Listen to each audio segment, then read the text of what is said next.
Have you ever wondered what it takes to create a villain? Is it a single bad day or a lifetime of them? Today, we're diving deep into the dark, chaotic world of Todd Phillips' 2019 masterpiece, Joker.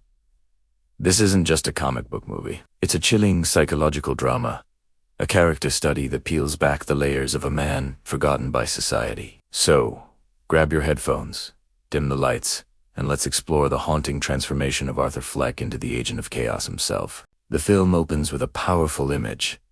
Arthur Fleck, forcing a smile into a mirror, a single tear smudging his clown makeup. This single shot perfectly encapsulates his struggle. Arthur lives in a decaying Gotham City, a stand-in for any modern metropolis that has left its most vulnerable behind. He's a party clown and an aspiring stand-up comedian, but more than anything, he's a man grappling with severe mental health issues, including a condition that causes him to laugh at inappropriate times. This isn't a joyful laugh. It's a painful, uncontrollable spasm that only isolates him further from the world. We see him trying. He's on 7 different medications. He attends therapy sessions with a social worker who's clearly overwhelmed and underfunded. He dutifully cares for his frail mother, Penny, who fills his head with dreams of being rescued by the wealthy Thomas Wayne.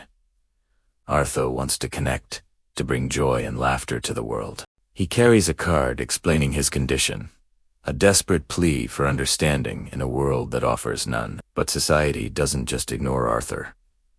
It actively mocks and brutalizes him. He's beaten by a gang of youths. His sign is stolen.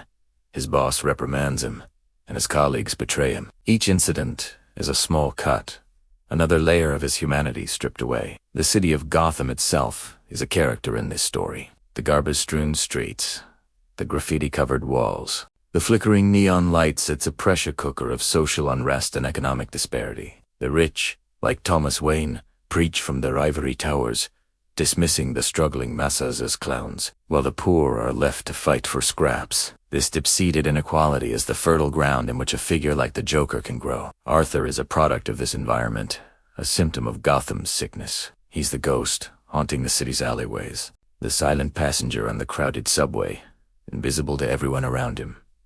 A pivotal moment occurs on the subway. After being fired and then assaulted by 3 entitled Wayne Enterprises employees, something inside Arthur snaps. For the first time, a fight spike. The act is brutal, messy, and far from heroic. But for Arthur, it's a moment of empowerment. He sheds the victim's skin he's been forced to wear. This event, sensationalized by the media, inadvertently sparks a protest movement. The disenfranchised citizens of Gotham, feeling the same neglect and disdain as Arthur, adopt the clown mask as a symbol of their rebellion. Arthur didn't want to be a political symbol, but society, in its cruelty, created one out of his pain. The film masterfully uses symbolism to chart Arthur's descent. Mirrors are a recurring motif. Early on, he looks into them, seeking his true self, trying to practice a normal smile. By the end, the mirror reflects the fully formed Joker, a confident, terrifying figure who has embraced the chaos. The makeup itself is a mask that liberates him. As Arthur, he is weak and ignored.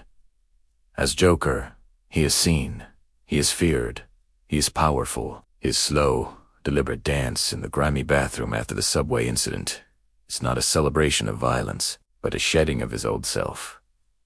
It's a haunting, physical manifestation of his psychological transformation. He's discovering a new identity, one born from trauma. His journey is also one of discovering a twisted truth about his past. His mother's letters lead him to believe he is Thomas Wayne, is a Jahidi Sunni, a fantasy that offers a glimmer of hope, a connection to something greater. But this hope is brutally crushed. At Arkham State Hospital, he uncovers his own patient file. He learns his mother was delusional and that he was adopted, suffering horrific abuse as a child that left him with a head injury, a possible origin for his laughing condition. The person he trusted most, the one who told him his purpose was to bring laughter and joy to the world, was the source of his deepest trauma. This revelation is the final nail in Arthur Fleck's coffin. He was never happy. His whole life has been a comedy, just not the kind he thought. This brings us to the film's explosive third act. Arthur is invited onto the Live with Murray Franklin show, hosted by his comedy idol, played by Robert De Niro. This is the stage he always dreamed of. But the Arthur who walks out is not the nervous comedian from before. He is Joker. He confesses to the subway killings on live television, not with remorse, but with a chilling indictment of society. He asks Murray, "What do you get when you cross a mentally ill loner with a society that abandons him and treats him like trash?" You get what you deserve. It's a terrifying moment because, in his warped logic, he's not wrong. His actions are a direct consequence of the world's inaction and cruelty. His on-air murder of Murray Franklin is the ultimate act of rebellion against the system that mocked him, broadcast for all of Gotham to see. The ending is brilliantly ambiguous. We see Hoker embraced by the rioting crowd, standing atop a police car, smearing a bloody smile across his face. He has become the messiah of the downtrodden, but then we cut to him in a white room, presumably back in Arkham. He's laughing to himself. His therapist asked him, "What's so funny?" He simply says, "You wouldn't get it." Did the entire final sequence happen, or was it another of his delusions? The bloody footprints he leaves as he walks away suggest his violence is very, very real. The beauty of the ending is that it doesn't matter whether real or imagined. This is the reality Arthur has created for himself. In his mind, he is no longer a joke.